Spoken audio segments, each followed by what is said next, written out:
Municipal worker trade union alliance के सरबराही इजलास का इनेकाद किया गया और इस सरबराही इजलास में सदारत सैयद जुल्फ़िकार शाह ने की। इजलास में ईद उल अज़हा के मौके पर काम करने वाले मुलाजमीन के 30% बकायजात की अदायगी के सिलसिले में होने वाली बातचीत से अलायंस की क़यादत को आगाह न करने पर आइंदा का लाए अमल तय किया गया। इजलास में अलायंस के सदर सैयद जुल्फ़िकार शाह, जनरल सेक्रेटरी कुल इस्लाम पीपल्स यूनिटी के सदर अशरफ ऐवान, यूनाइटेड वर्कर्स यूनियन के सीनियर नायब सदर मलिक एजाज, जनरल सेक्रेटरी चौधरी वारिस गुल्लाज ने शिरकत की।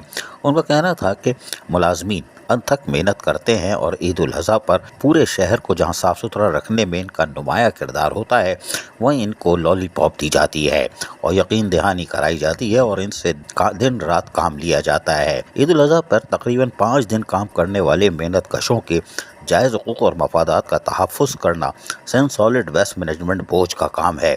लेकिन ये बोझ कराची पर तो बोझ है, लेकिन अपने मुलाजमीन पर भी बोझ बन चुका है। Municipal worker trade union alliance के इजलास के अंदर बाकायदा हिकमत अमली तय कर ली गई है और इसका आइंदा का लाएअमल तय कर लिया गया है, जिसकी फिल्म जल्द नुमाइश के लिए पेश कर दी जाएगी।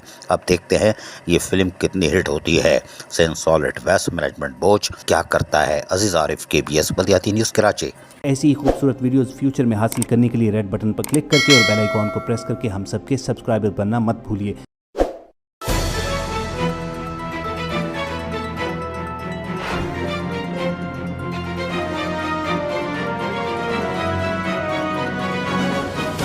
KBS बल्दियाती न्यूज़।